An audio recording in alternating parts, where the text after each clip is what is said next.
Seeing how this is July 31st, the last day of July, and the fact being that July 31st was the day Harry Potter, the boy who lived, was born.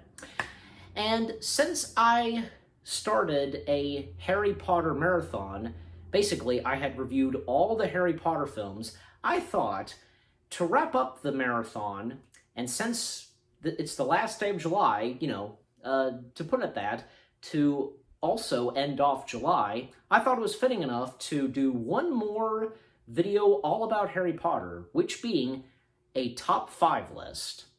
And since I've reviewed these movies already, and hey, I'm not the only one who's reviewed these films, nor say have done a top 10 or, top 5 list of Harry Potter films, etc. So, and I won't go into, I'm gonna, keep it brief, talking about these films. So, So, yes, this is my top 5 favorite Harry Potter films, and I think it makes sense for this being a top 5 list, because there's no way I could do a top 10 list, because there's only, say, 7 Harry Potter films, and, if I did a top 10 list, then it would be, say, my top 10 favorite Wizarding World films, the Wizarding World franchise, basically.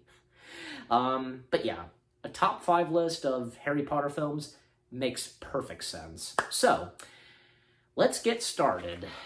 In closing, for the Harry Potter Marathon and July, this is my top 5 favorite Harry Potter films. Number 5. The Goblet of Fire. Yes, so the fourth film in the Harry Potter franchise, and basically year 4. In this one, of course, Harry, even though he is under 17, he, surprisingly enters into the tournament of the Tri-Wizarding Cup, the tournament and so on. And this is where also Voldemort makes his full debut. He returns officially. Everything about this, I think, was pretty good. And honestly, I feel like it's mutual for this film. I might be wrong. I don't know. I feel like that there are those that really, even though, this movie did do good, but not as good as, say, what the first 3 brought, I feel as though that, that some say that they feel that this is okay, but for me, I think this is pretty good. It's really awesome that, hey, there are a lot of great things about this. Each different wizards from, around the world, coming together at Hogwarts, and, they're part of this game, this tournament. It's amazing, and the fact that very later on in the film, we get the appearance, officially, of Voldemort in person. Again, it's just amazing. And with new characters stepping in from Mad-Eye Moody, Barty Crouch and his son, Barty Crouch Jr., Cedric Diggory, Fleur, yeah, I think I said her name right. And, it has its funny moments here and there. I think The Goblet of Fire is a pretty good Harry Potter film, and for it being the 4th film. So yeah, that's my number 5 favorite Harry Potter film, The Goblet of Fire. Number 4. The Prisoner of Azkaban. Okay, so The Prisoner of Azkaban, it is a great Harry Potter film, without a doubt, and for it being the 3rd film, and that we've entered in year 3. Because in this one, once again, Harry Potter returns back to Hogwarts, but this time, a killer is on the loose, that being Sirius Black. And what Harry doesn't realize is that he finds out that, well, he first thinks that, Sirius Black was responsible for the death of his parents, but actually, he was framed, he was accused, it was never him, it was somebody else, which being Wormtail, and which Wormtail told Voldemort, the whereabouts of Harry's parents and so on, and that's when, of course, Sirius Black was framed for all of that. And also, new characters that step into the 3rd film, of course, being Sirius Black, played by Gary Oldman, Professor Remus Lupin. We get the night bus. Some really cool action here and there, especially like, say, Harry riding on Buckbeak, when Lupin turns into a werewolf and Sirius Black in the form of a dog fighting, Lupin. That's pretty cool. And the Dementors that make their debut in the third film, and when the Dementors, they are attacking and sucking the soul out of Sirius Black and Harry, and when Expecto Patronum is released, that's all amazing. There's no doubt about it that Harry Potter and the Prisoner of Azkaban is a great Harry Potter film. And for me, I actually saw this film, a few times. Like, obviously, the first time I saw it was that, and actually, Prisoner of Azkaban was one of the first ever Harry Potter films I saw in theaters, when I was about, 3 years old. And according to my parents, I had a straw, and when it came up to the Dementor sequence, I was, waving my straw, and it got some laugh from the people, in the theater. So, anyways, but to wrap things up, Harry Potter and the Goblet of Fire, it is, without a doubt, one of the best Harry Potter films, for sure, and for it being my number 4 favorite Harry Potter film. Number 3. The Half-Blood Prince. Yes, so the Half-Blood Prince, the sixth movie of the Harry Potter franchise, and I think it's amazing, and it's without a doubt a really good Harry Potter film, because especially the aftermath and what had happened in the last film. Sirius Black was murdered, and Voldemort had come back. The wizarding world now knows that Voldemort has returned. The Death Eaters are on the loose, Bellatrix and even Draco Malfoy starting to become a Death Eater as well, being chosen by Voldemort himself. We get a lot more of Dumbledore in this, and the fact that, they're looking for one of the Horcruxes, things going on, but, also, teenage hormones going on around the Hogwarts castle, Harry, Ron, and Hermione, especially Ron getting a girlfriend, and things, between Harry and Ginny really start to happen in this film, and even say when, Dumbledore, he is eventually shortly going to die, and even say when that sequence where he really unleashes his powers with the Elder Wand causing flames. That was an epic sequence right there. And eventually, where Draco's supposed to kill Dumbledore, but no, actually, it's Snape that kills Dumbledore, and that's just really emotional, without a doubt.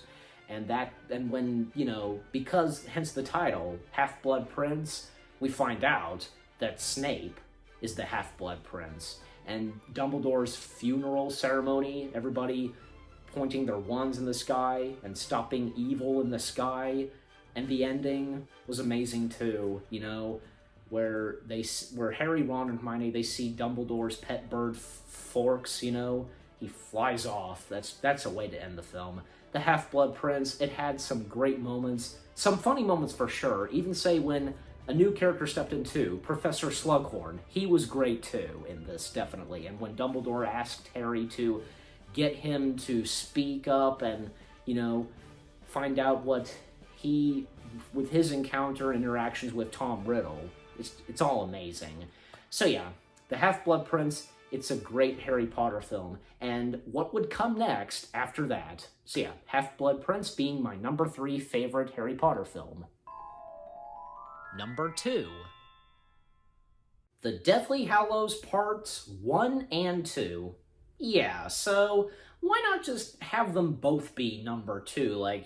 They are the same film. They're one movie, but they're just split in 2 parts, right? Because, so the Deathly Hallows Part 1 and 2, this was the finale. This was the moment that everybody had been waiting for. The final battle taking place after Dumbledore was killed in the last film.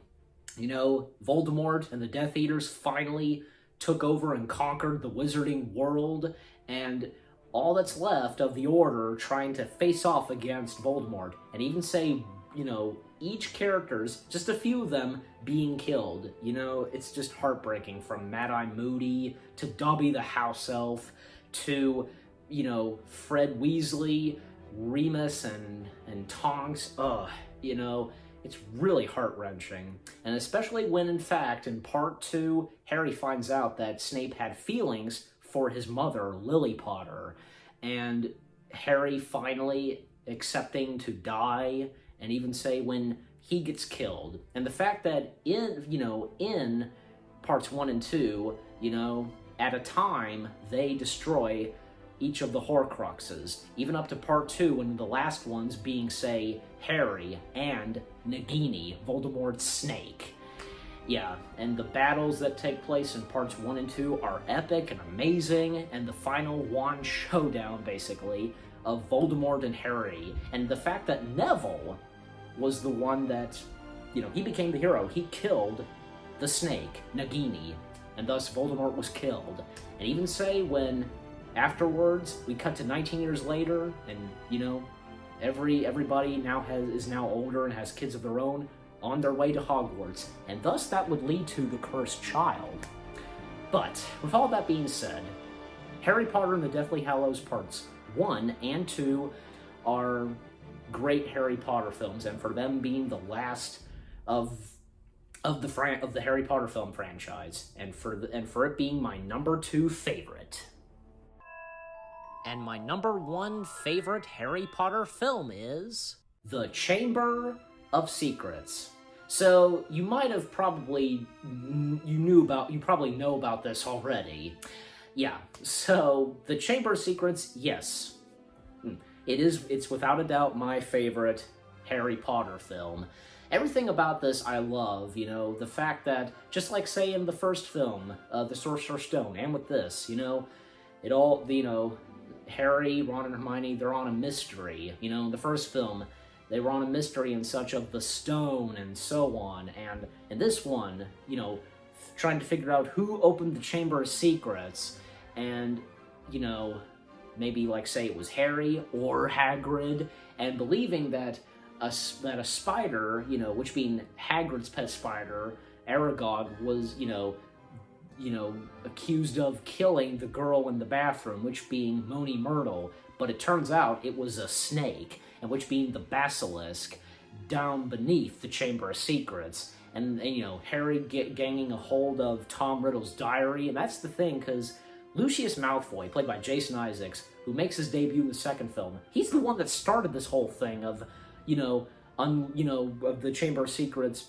being open again and so on. And the fact that it was Ginny Weasley who opened the Chamber of Secrets. Also, not to mention, this was Dobby the House Elf's debut in this film, and he was great in this too, definitely. Who doesn't love Dobby, And the fact that near the end of the film, he's finally free, because, him as a house elf, he was a slave and serving for a family of wizards, and which being the Malfoys, poor Dobby. But of course, Harry does free Dobby at the end, and it's just amazing how Lucius is this close to killing Harry, but Dobby, you shall not harm Harry Potter. And that's the thing, house elves are powerful, so.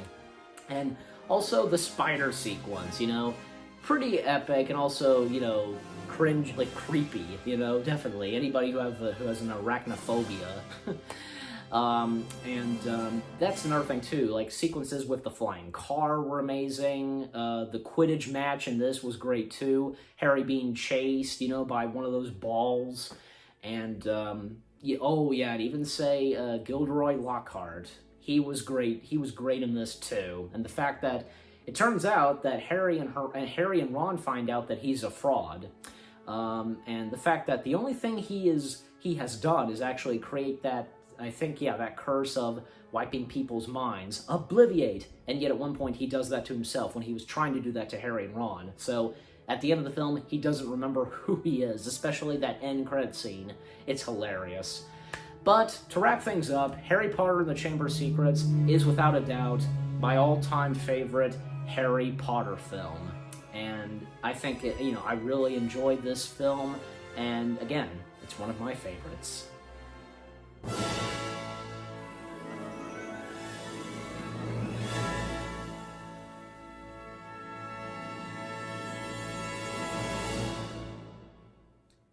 in closing, and with all that being said, this has been my top 5 favorite Harry Potter films, and I'll admit, I tried my very best for this. Again, I have reviewed these films already, and I know I'm not the only one who's reviewed these, nor say, nor say have done a top 5 list, etc. You get my point. It's been a lot of fun, doing this near the end of July, reviewing all the Harry Potter films, and to wrap it up, doing a top 5 list. I think this was a perfect way, to wrap things up, and the fact that, hey, on July 31st, and, since Harry Potter himself was born on July 31st. And what about you guys? What did you think of my top 5 list of Harry Potter films? Which one's your favorite? Leave comments and give this top 5 video a like, as always.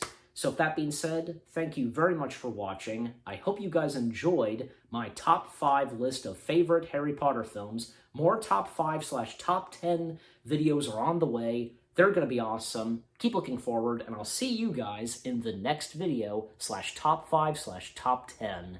Take care, and peace out.